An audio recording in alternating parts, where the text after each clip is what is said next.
it's always going to yield better results for you to dot all the I's, cross all the T's. So, and the structure that we're going to show you here, it speaks right to that. It's going to make sure that you can just, if you want to run a sales promotion, it's just a certain checklist of things. And you are now listening to the Creative Juice podcast, brought to you by Entrepreneur.io.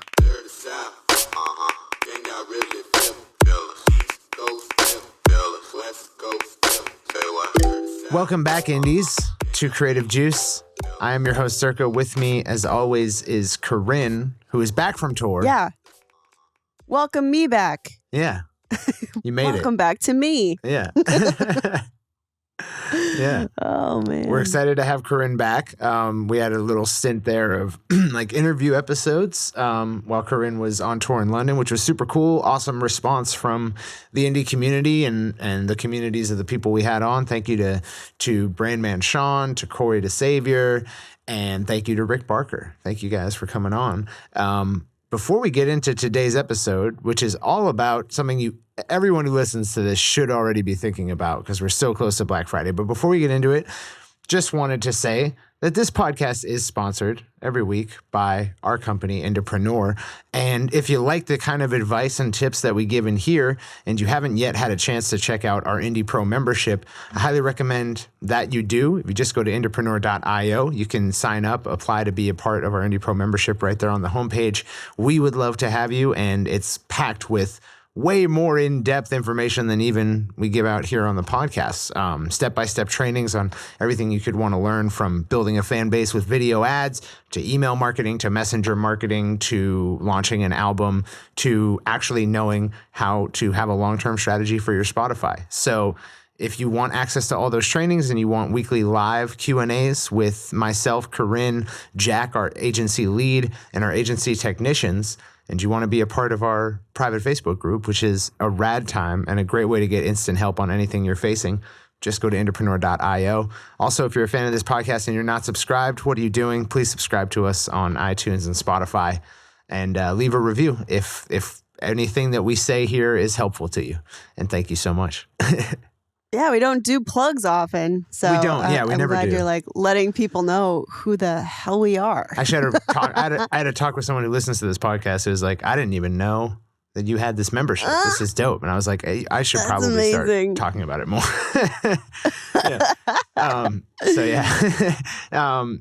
And that said, we're also on YouTube. So if you listen to this podcast all the time and you just want to see us, we're going to try to start baking in screen shares where we can for the podcast. Probably not this episode, but in future episodes. But you can find us at youtube.com/C for channel/Entrepreneur. And you'll find our channel, Full Stack Creative, where we post most of the episodes from this podcast. And with that said, how was tour, Corrin? It was so good. Elaborate. Yeah, it was really good. So I actually went on tour with a previous IndieX client named Kovic, and they actually, yeah, and they're actually like, they do a lot of like this marketing stuff themselves, especially after going through IndieX for, gosh, I feel like it was almost a year. They really just started to take the reins on it. And it was really fun for me to like go over there and kind of see how they've actually set this up and be able to work with an artist and like collaborate with our audiences. An artist who understood it, right? And was doing tons of promo on his own because he was the headliner. So there's a lot more weight on him to fill the rooms, right? So I just went over there and I did acoustic stuff, which is actually really great for me because my next album coming out is an acoustic greatest hits, which I've mentioned a couple times. So it actually was starting to attract a whole different kind of fan from the music that I currently do, which is like rock kind of stuff. So it was kind of cool. I was able to like gather content. They had a videographer out on the road. So she's going to be editing things for me, and it's perfect content for promoting the upcoming album. So I was stoked on it, man. We did some really cool stuff. Hell yeah, that's awesome. Well, yeah, it looks like it was a blast, and I'm looking forward to having some of that content up on Full Stack Creative too and talking about it. Yeah. For sure. I think too, it, kind of in conjunction with that, talking about the types of promo that we were doing and sharing audiences, I think that's something that, some artists may not be doing. Just because they're, one of them doesn't understand it, right? If there's like 3 bands/artists on the bill, there might be somebody who doesn't totally understand digital marketing or hasn't really dug in the way we do over here. So, it was a good opportunity for us to dig that in. So, I think that's something that would be good to be on the YouTube channel as well, is how you can collaborate.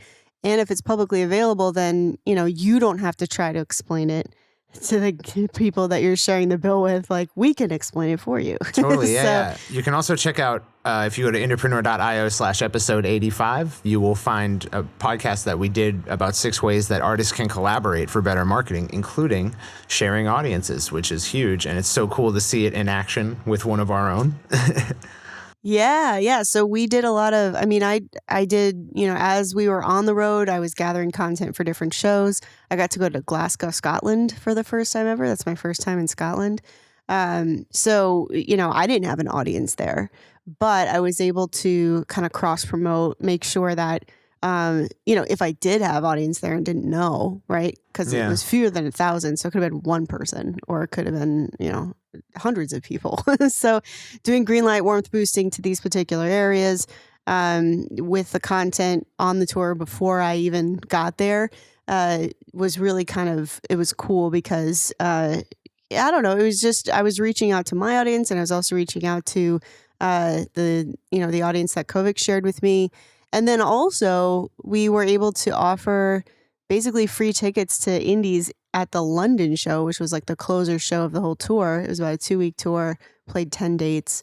And I think that was really a cool opportunity as well. So we were even sharing with the Indepreneur audience to get people to, show up to the shows. And there was just a lot of collaboration. I think, ManyChat ended up being the absolute marketing winner for that whole tour. Being able to like tag people's location for future use, based on, where we were advertising, we were automatically tagging them with whatever their demographic or target geolocation was for that ad set. So, but it was great, man. It was a really good time.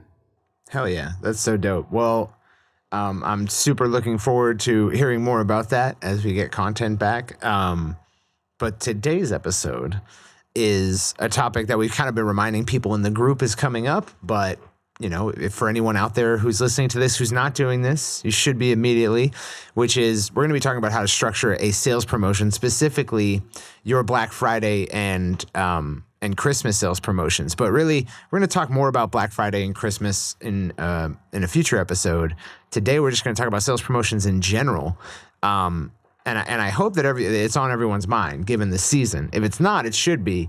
But if it's not in general, yeah, it has to be. It's like, maybe if you're listening to this, you don't know this, or maybe you do, but like a lion's share of revenue for most companies comes in November and December. And it's an interesting dichotomy because the music industry typically shuts down in November and December, which is bizarre. But like literally, like managers and label execs will just fucking disappear like around now, Yeah, they almost make their own holidays out of like album releases. And that's fine, but that's not a significant date to anyone but like the super long tail fans of that artist, right? Imagine if an e-com company's like, because managers are technically like the CEO of their artist company. Like, imagine if an e-com company's CEO was like, all right, Black Friday, I'll see you guys next year. Yeah, exactly. Yeah. Biggest revenue time of the year, and they're gone. Yeah, so I get that. I think, I've seen a couple of things shifting a little bit. I've seen a couple of ads from artists. They're not really focused on the holidays. I think part of that too is like, political correctness, right? You don't want to like exclude certain holidays, and only include certain ones. And I get that, but Black Friday is a holiday of its own, right? Like some people think about it post Thanksgiving, but if you're, one of those not into Thanksgiving types people, just because of political history or because you don't celebrate it, Black Friday is still its own thing now. So I think that's something that, you don't have to really be too worried about, man-made holidays, right? People-made holidays. You can definitely still kind of capitalize on this when the audience is focused on buying things, right? Yeah. It's not really about a holiday as much as it's like, oh, people have their wallets out right now. So the last thing you want to do is walk by somebody with a $10 bill outstretched to you and you're like, nah, I'm good. Yeah. Well, you know what I mean? Retailers give their biggest discounts of the year, starting now. Like it's by the time this comes out, it'll be November officially. It's Halloween right now when we're recording this, and they're going to start orange pants for the record for Halloween. For real, if you show it on YouTube. Yeah, but orange. I'm not very flexible, but you can see them right now. So, like starting now, you're going to start seeing Black Friday ads get released by major retailers. There's going to be pre-Black Friday sales. There's going to be on Black Friday. There's going to be Cyber Monday and Cyber Week even, and then there maybe be a week break. And then it's Christmas, and then there's new sales. Yeah. So in most healthy online, like digital businesses, like you look at a traditional e-com brand, like they're branded up, they offer many products, they have a store. You're going to see in a brand that's being run to like perfect health, you're going to see a massive spike starting in November and ending around like the first week of January. But you'll also see little spikes every month whenever they run their sales promotions. Anyone who's building a list, anyone who's like part of your business is list building, which for a lot of artists, like it should be, because it's just so much more potent an opportunity for the artist to fan relationship. If you're building a list, you should be running sales promotions on a monthly basis. We don't do a particularly great job of this, but then again, our product setup is a little bit different than it might be for a musician. A musician can be coming out with new designs, can be coming out with different products on a pretty frequent basis. So, like the monthly sales promotion thing is like a lot of artists, when they come into us for IndieX, they're not doing that, even though they have a large fan base and they have a store and they have all that. So what we want to get out with this episode is that, like, yes, Black Friday and Christmas are coming up, but what we want to show you is how to run any sales promotion and why you should have a checklist for doing it every month. Yeah, absolutely. I think that's something that we've mentioned that before as well, that you should be running consistent promos.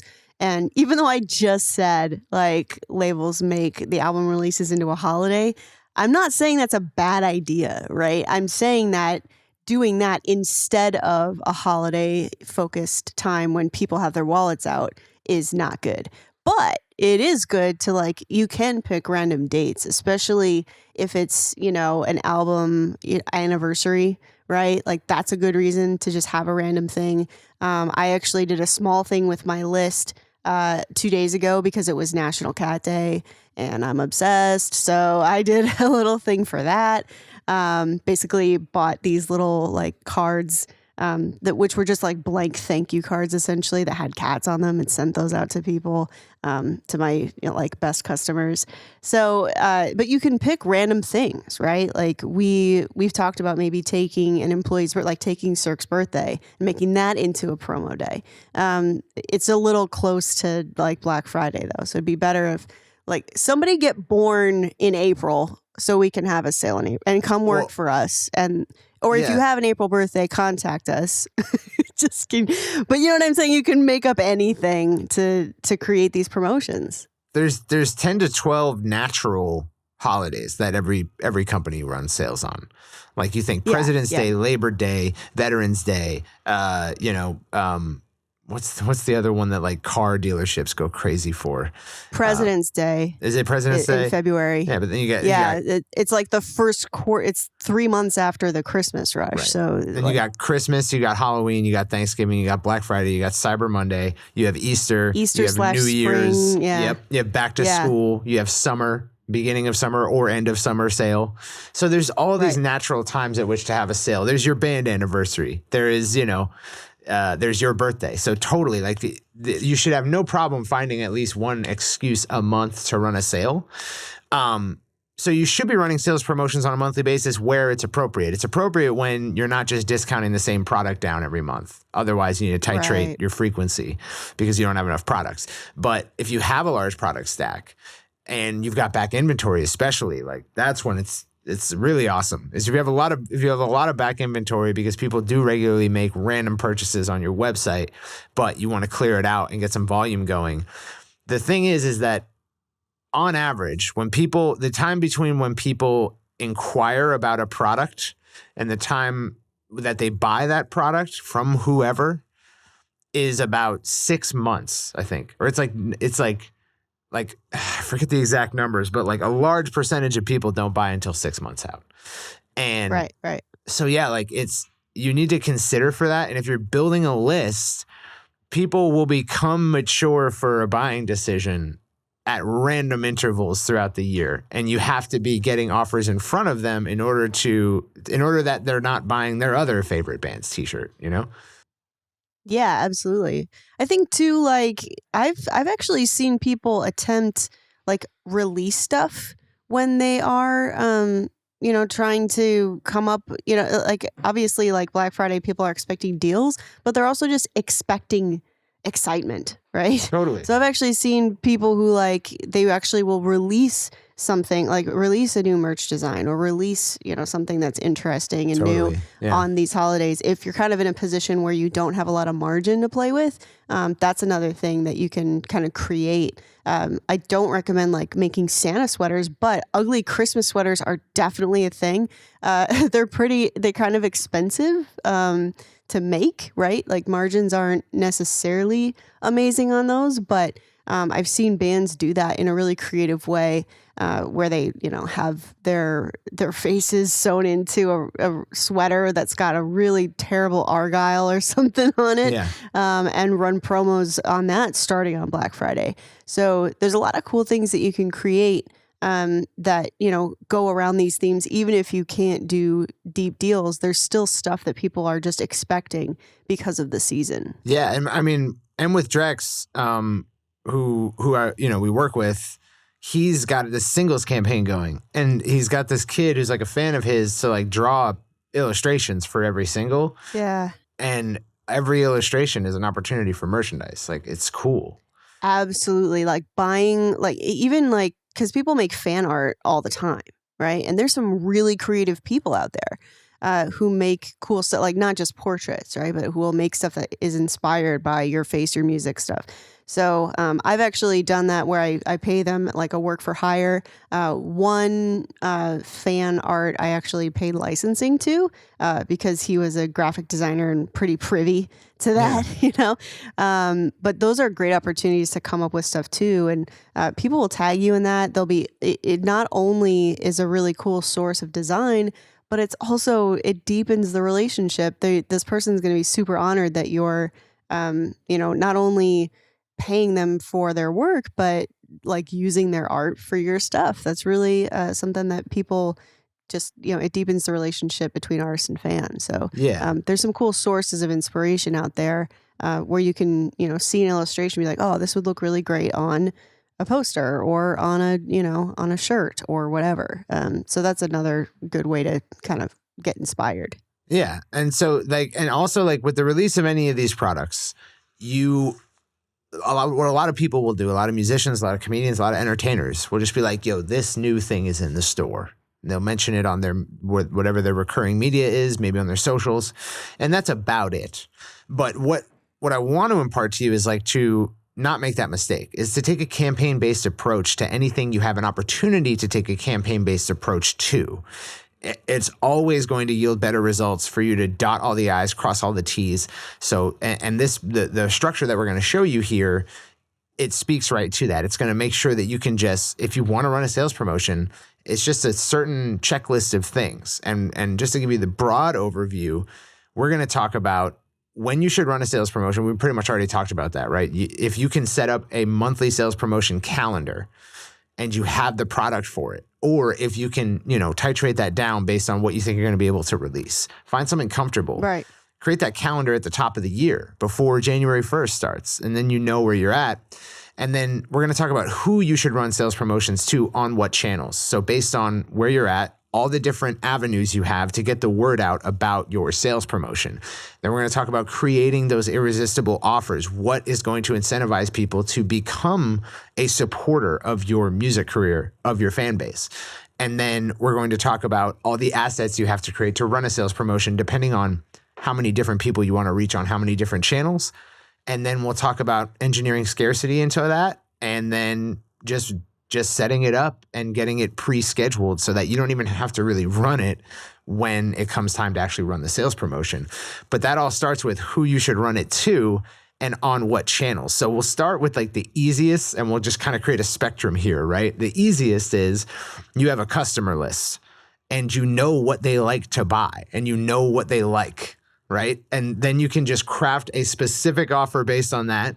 You can mail them the offer that direct links to their shirt size because you already got it. You know, like that's the cream of the crop, man.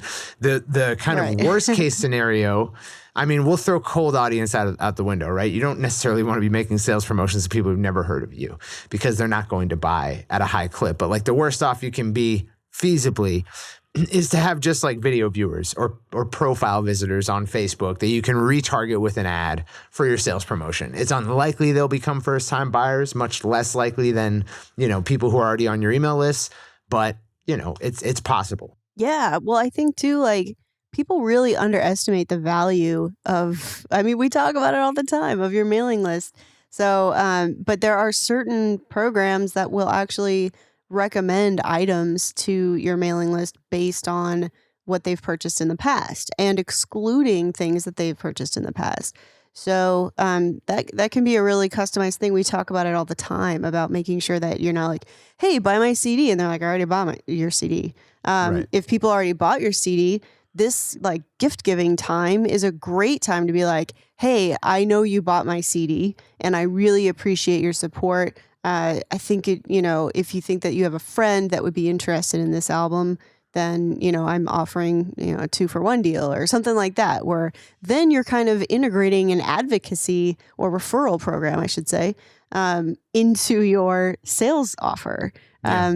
And, if you're using these generalized recommendation engines, you can still mail your whole list and, basically that set a discount code that applies to everything. Yeah. And that's not necessarily on, a particular product. So there are times that you can do this all throughout the year, and it's really, really simple to the point where it's almost moronic if you're not doing it. Yeah, absolutely. Yeah. So I would say like if you just want an itemized list of all the audiences that you want to consider, first you need, if you're creating customers already, you've got customers in your business, great.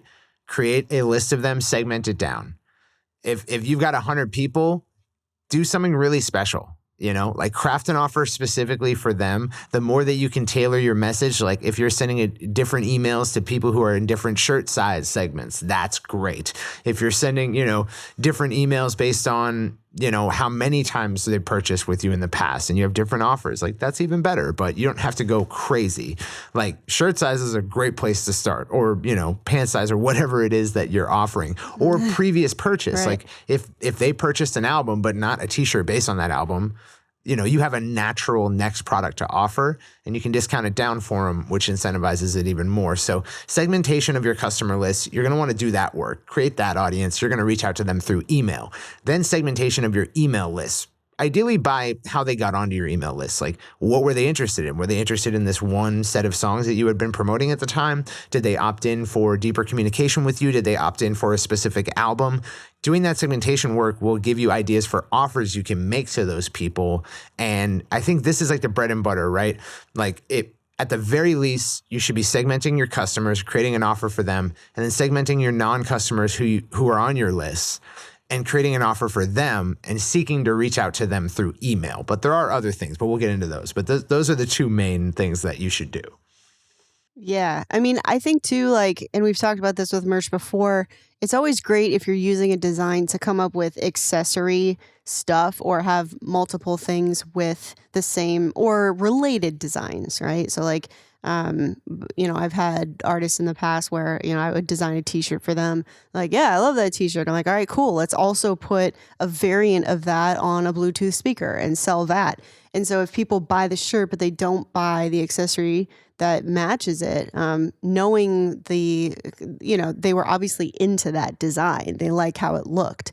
So knowing what designs and things go together, like creating a little mini line of different things within a single design can be very helpful as well. Yeah, definitely. And I mean, presumably you've already got some of this stuff. Like if you did an album release and you were printing physical copies and someone bought them, like you probably already have a t-shirt from that album line. And if anything you've got collecting dust, you got inventory that you want to push out.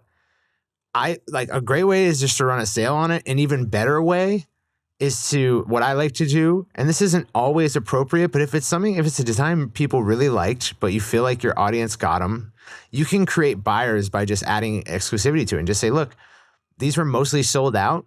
I feel like everyone who was going to buy one got one, but you haven't gotten one, and I'm never going to print them again. So these are the last ones. And then that's like, you don't even really have to discount it down at that point. It's a pretty natural offer to make to non-buyers.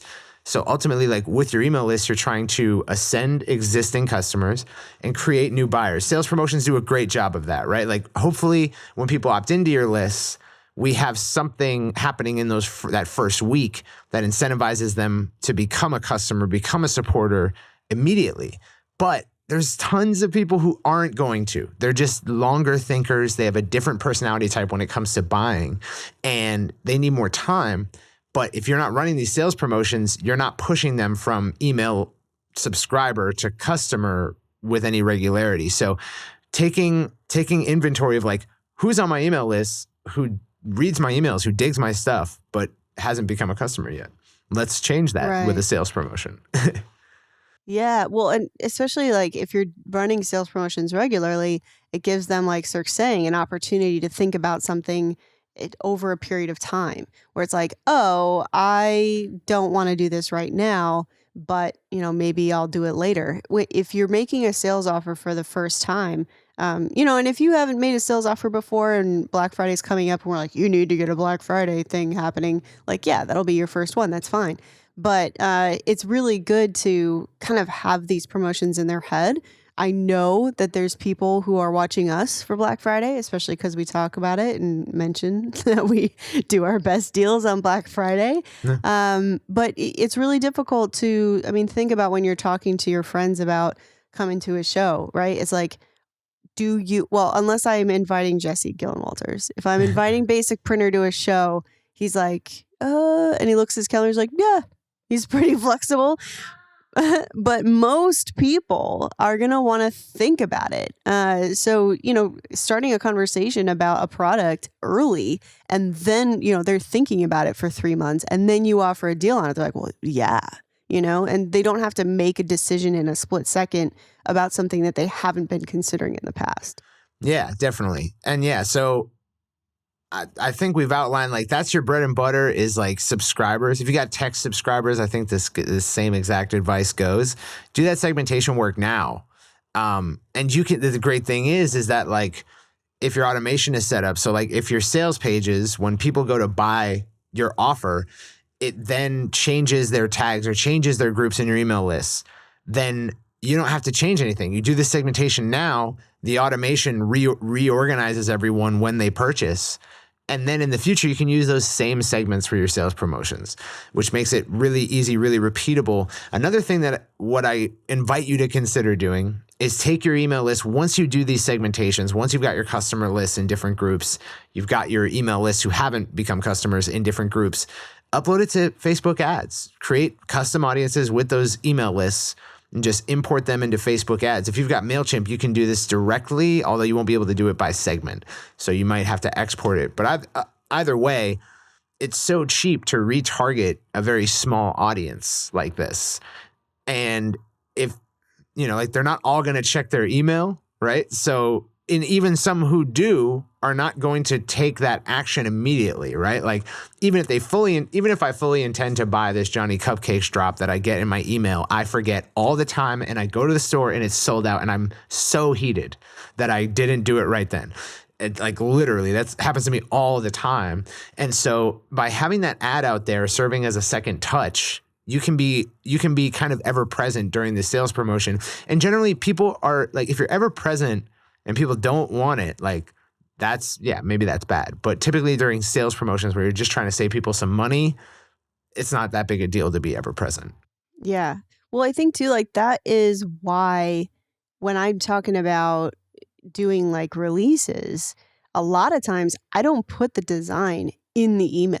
Like I'll be like, this is coming out on midnight this day. And in order to see it, you have to go to the product page.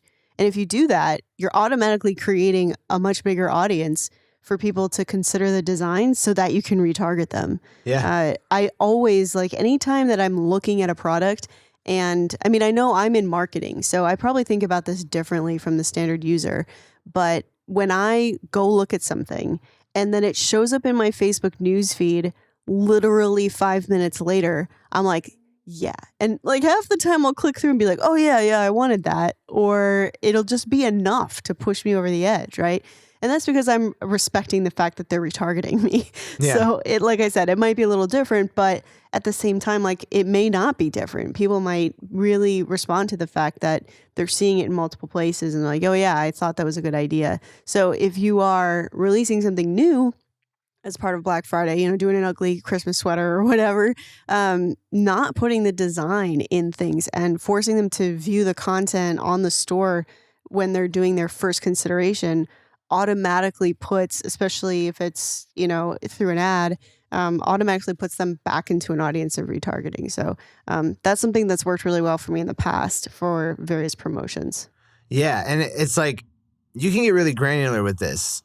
I'm not saying you have to, but if you got a big audience, like it's worth it, especially right. on Black Friday when people are expecting lots of sales because everyone's attention is pulled in a million different directions.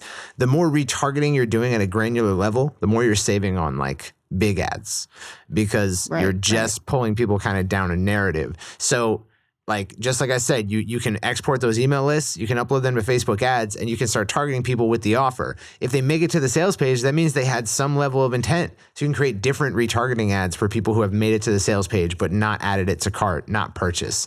And if they add it to cart, they meant to buy it. That's pretty much it. Once someone adds something to cart, like you don't have to sell anymore. They are sold. They just need a deal. They need a reminder. They need something. So you can have different retargeting ads for those people with a different kind of, angle.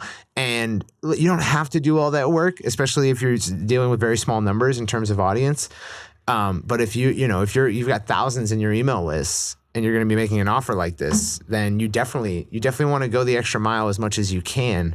And then after the exact list that you have, there's also warm audience on Facebook. You can try positioning the ads that you're going to run to your email list to some people who are a little bit warmer on your Facebook but haven't become a subscriber yet. So you can run exclusions at the ad set level. You can basically say, I want to target everyone who's watched some of my videos or everyone who's been to my Facebook profile. And then you can exclude your email custom audience. And so that's just a great, you can try it. It's not going to yield nearly as much results as talking to the people who you've been talking to. Right, exactly. Yeah, so I think it's worth it. I mean, even when I've done, small numbers with certain artists, I think it's always still, I mean, I don't know, maybe it's just me, but I've always, even when I was like back in the MySpace days, right, which I've talked about plenty of times, knowing, keeping spreadsheets of who had done what and keeping notes on stuff, like it really just makes people feel like even more willing to support you. So even if you are running with small audiences, I still think it's worth the time. Especially if anything, like that's when it's a really good time because those people are going to be with you forever if you treat them like that. So I definitely think that prioritizing your segmenting, I mean, this is a good time to do it because you're getting ready for these promotions. So go ahead and, dig in for the next couple weeks and try to sort all that out.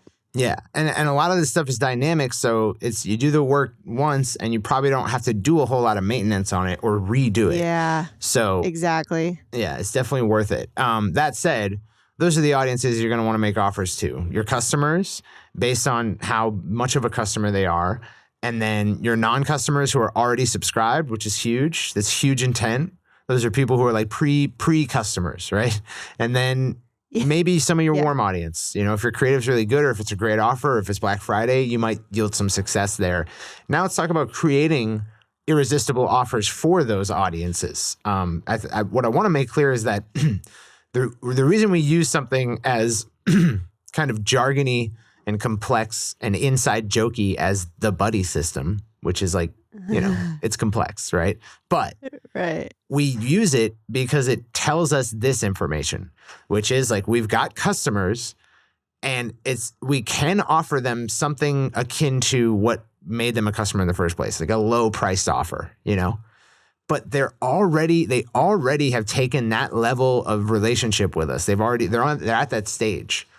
So what we want to do, it's your existing customers. We want to make higher offers that are more indicative of a deeper level of relationship than just like, I bought a t-shirt one time, Well, it's interesting. I actually just bought so I'm on because I'm a super cool person. I'm on the Home Depot SMS list, and I'm planning a huge renovation for my house. So that's something that I've been perusing their stuff for a while, and I'm looking at like appliances and super exciting things. But so I'm on their SMS list for any kind of promotions they're running related to what I'm looking for, and one brand that I love that never runs promos ever is Dyson. I love their vacuums and stuff, right? They're super bougie and like way over the top. Even like their air purifiers are hundreds and hundreds of dollars, right? So I got a text from Home Depot yesterday about a vacuum and I bought it because I've been wanting to get a new one for a while. And when I went into Facebook a few hours later, it was selling me an accessory pack for that vacuum. And I was just like, this is on point, And if you're doing stuff like that, that's legit. And that's an easy thing to do. You can exclude certain people either from your mailing list or even based on your pixel activity or your catalogs that you have set up in Facebook, so that if someone purchases this, show them this. And those are the kinds of ads that I think are really, are really great kind of upsells, right? Like they're not upsells in the like one-click upsell kind of way. But that's another way that you can kind of implement these audiences and make a cool offer that they're really motivated to do something. Yeah, I think like if the typical mechanism by which someone becomes a customer on your email list is by a free plus shipping and handling offer or a maybe discounted album or t-shirt or something small like that, then it makes sense to go to a higher level with something like a bundle, specifically if it's a bundle of things that are in the line of what they originally purchased, or to make it a little bit more sentimental. So exclusive offers, limited edition stuff, or signed stuff is a great way to signify that, like, look, they're at a deeper level. Maybe they're willing to pay for something full price if it's more exclusive. And there's kind of two ways to skin a cat with sales promotions. You can offer something that is it's a promotion because it runs out. The scarcity is not that they're going to lose a discount, but that they're going to lose some extra value, a bonus, or exclusivity. There's only going to be so many. So there's different ways to kind of bake that in. And especially for people who are already customers, they're probably ready for something a little bit more VIP or something that indicates a deeper relationship than you've already got.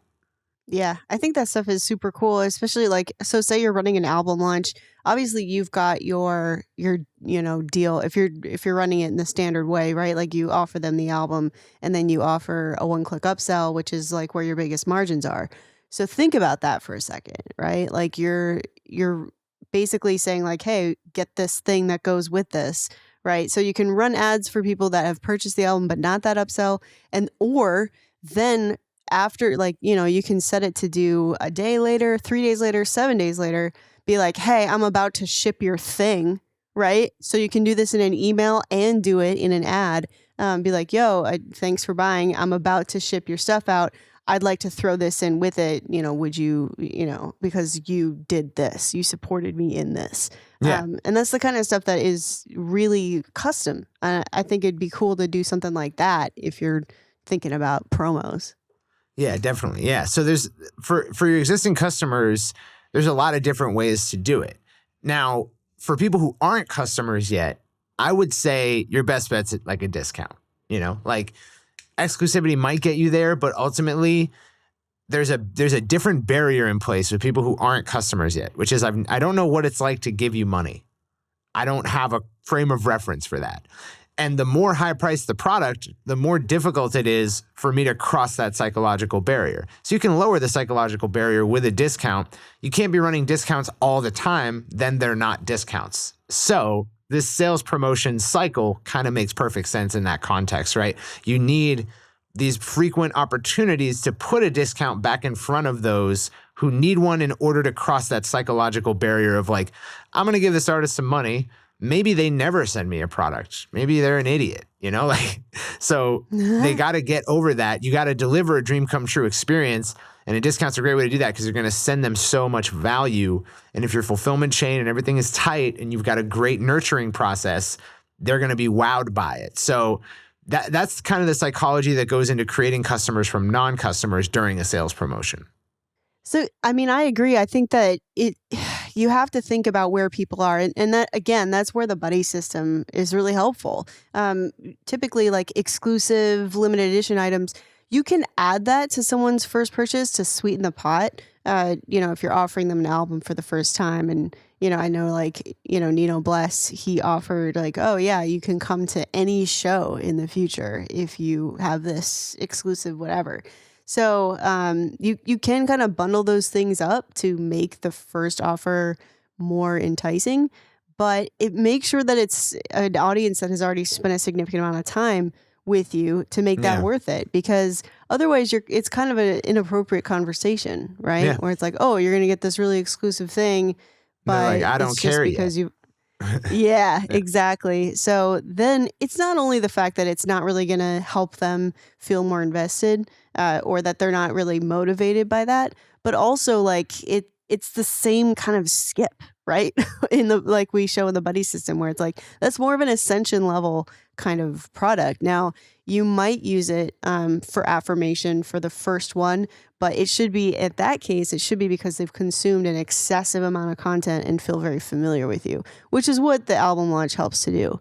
So, but if you're trying to turn non-customers into customers and it hasn't been through this like deep relationship that you've been nurturing for a long time, that might be something that just, don't even put yourself out for that because it's just not an appropriate kind of offer for them. So, I say that a lot in our founder courses as well, is looking at the buddy system and just thinking like, okay, what pieces are in my current tech stack and what automations do I have set up and what ads do I have set up that move people to the next level.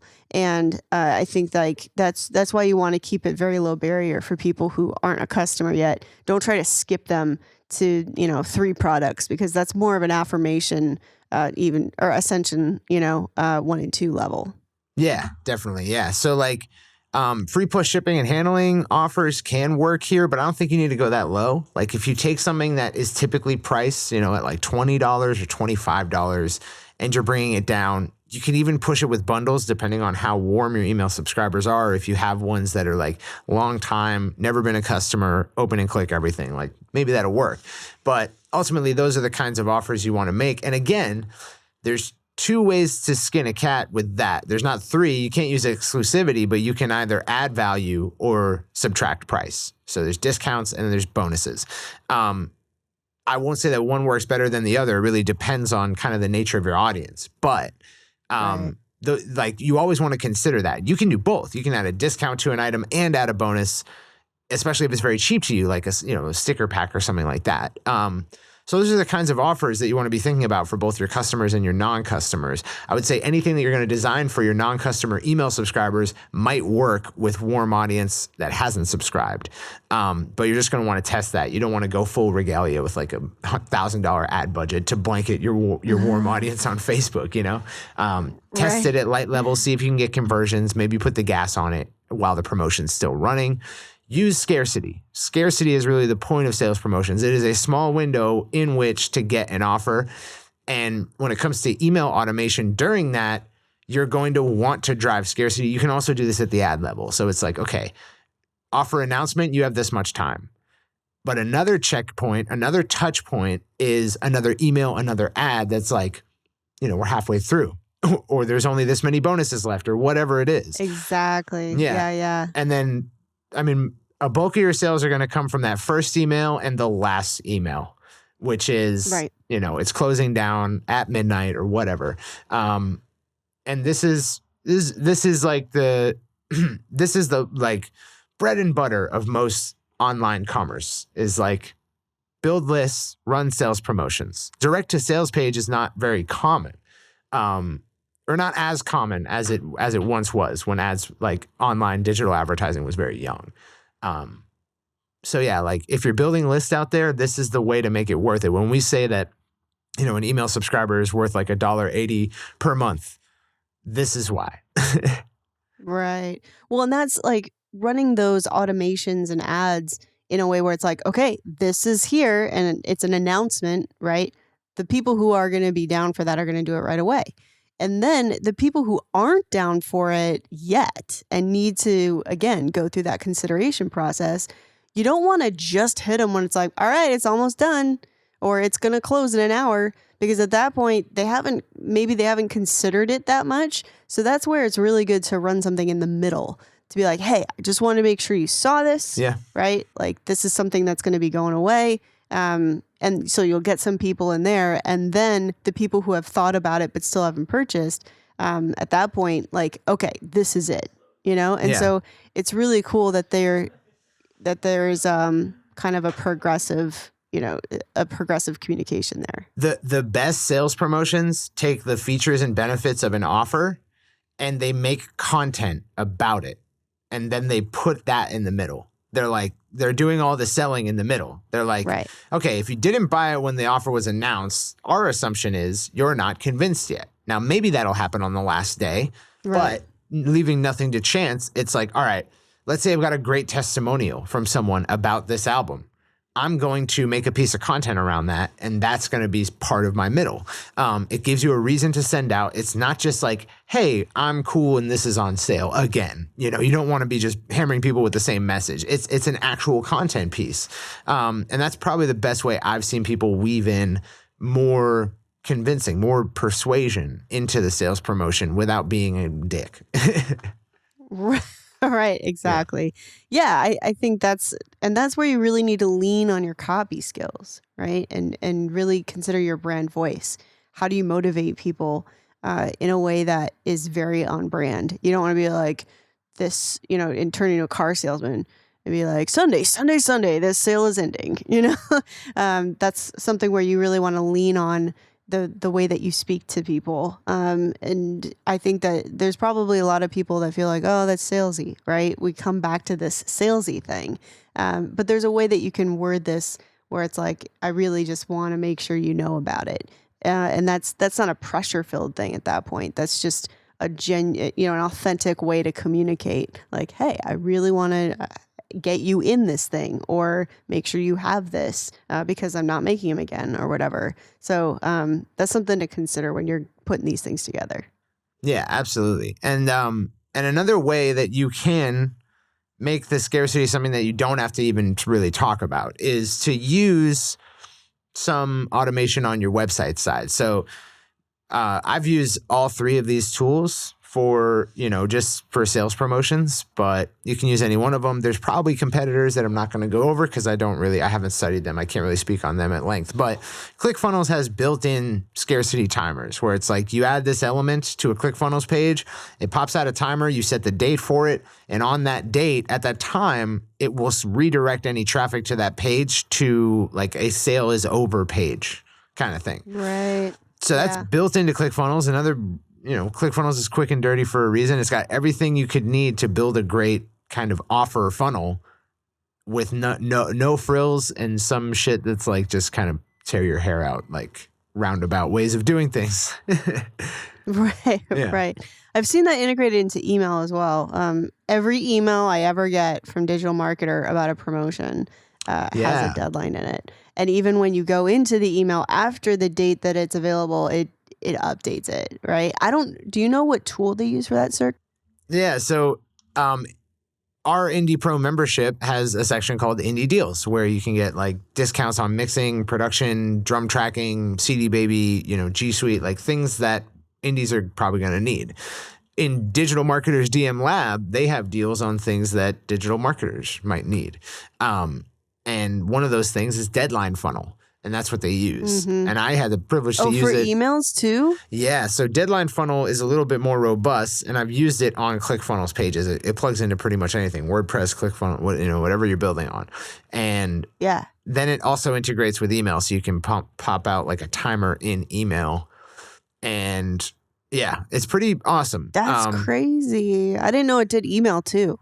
Yeah, it's badass. Awesome. Yeah. Learn something new every day. Yeah, so Deadline Funnel is the name of that product. And if you're going to be running sales promotions regularly and you've got the audience and you've got the products, it's definitely a no-brainer investment. If you're just starting out, it might not be as necessary, especially if you got a ClickFunnels account. It's going to make it really easy.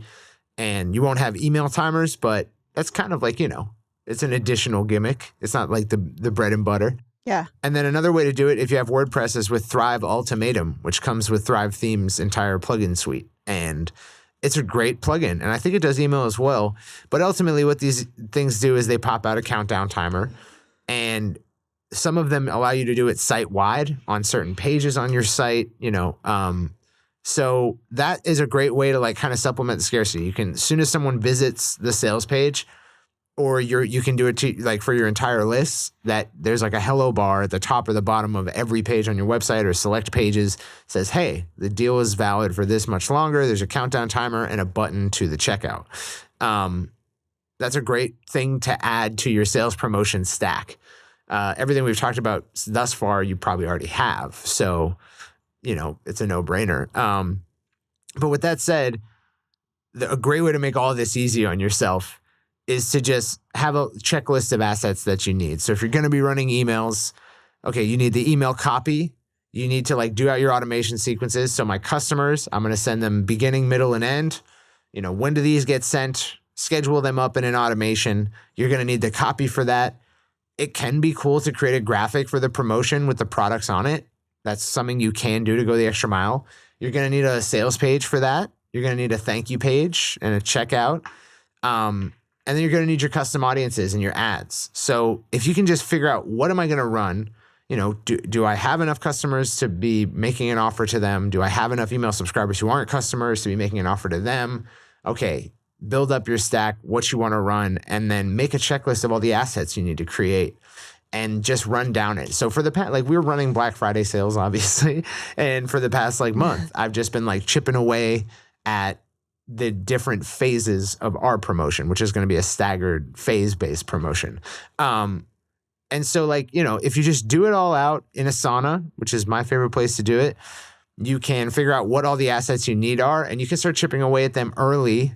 And eventually you can build it so that it's something you can rinse and repeat every month. You know exactly what you got to create. You've got templates. You got everything you need. So it might be hard the first time or two, but it is something that is worth getting in the habit of and having a plan for every month. Yeah, definitely. I mean, I know I've talked about this plenty before, but that was one thing with the shirt of the month, like stuff that I ran. And we were actually looking at it for Jack and I were talking about it for one of our IndieX clients as well, because you can, like, at first, And we were talking about the work and the timeline that goes into this. And we were like, yeah, it's going to take like 2 full sprints, right? Which a sprint for a client is 4 hours of tech work. And once we looked at it, we were like, yeah, this is going to take 2 full sprints. But once we set it up, it was just going to go, because it's so easy to schedule things. So we were scheduling email automations. We were scheduling, you would schedule JSON ads for your existing ManyChat list. You could schedule all of your social posts, of course. So that's the kind of thing that once you get the hang of it, at first, it's always like, dang, this is a lot of setup, but you could even schedule this stuff a year out, like once you get the template for it, if you already know what kind of products, what kind of, what dates and what promotions you want to run, you could schedule just bear down on it for a couple of weeks and then you're good, and you don't have to think about it for the next however many months. So that's something that, especially if you're doing something as complex as that, where you want to schedule, if you schedule out like 2 or 3 of them, that's where Gantt charts can come in handy, is because you can schedule your ads, you can schedule your posts, you can schedule your planning for the products that are coming in, that kind of thing. So I think that's it might seem like a lot at first, but you get the hang of it and you can schedule them way out, and then it's easy, no brainer from there. Yeah, just do your first one badly and make it as simple as you possibly can and build up from there. Break things. Yeah. Yeah. Absolutely. Yeah. For sure. So yeah, we're going to be offering more advice on Black Friday and Christmas sales and sales promotions over the next couple of episodes. So don't worry. This is just kind of like getting you warmed up to how to run sales promotions, what goes into them. And hopefully we can talk about some case studies and different use cases in the episodes to come. With that said, my last tip is just get as much of this done early as you can, because it's really nice you can even set up all of your ads and schedule them and then publish them. And Facebook will approve them early and they'll be scheduled to run. You don't have to run them. And you can do that for all your emails. So by the time the sales promotion runs, you don't do a thing. Yeah. And that's where you want to be. So get started early, take the information from this episode and figure out what you want to run for Black Friday or Cyber Monday or Christmas. And, if you haven't done a sales promotion before, do your first one. If you have done them before, add some of the tips in this podcast to your stack. Yeah, definitely. I think it's definitely easier. You don't want to feel pressure and be like, oh my gosh, it's Thanksgiving Day and I'm doing stuff with my family or whatever, and realizing that Black Friday is tomorrow and like rushing to get this stuff done, and then your ad isn't approved for 12 hours, and that's half of the 24 hours of Black Friday. So I have seen some people run Black Friday through Cyber Monday. A lot of people expect Black Friday to be, something that's in store, but there's also plenty of businesses who are now just like the whole weekend, Yeah. So you can definitely set those up. Just get those ads in the system early so that you can, ensure that it's approved, so that it's time sensitive. So you don't want to be messing around with trying to get stuff done at the last minute. Absolutely. Yeah. And hopefully we've given you, some good incentive and some good instructions to do so in this episode. So if you did like this episode, please go check us out on iTunes and subscribe. If you leave a comment, we'll be happy to shout you out in a future episode. Also, if you check us out on YouTube at Full Stack Creative, which is the name of our channel, we'll have a video up of the episode. If you comment below, you got any questions, any comments, we'll address it in a future episode. And thank you guys so much for watching. We will see you guys next week on Creative Juice.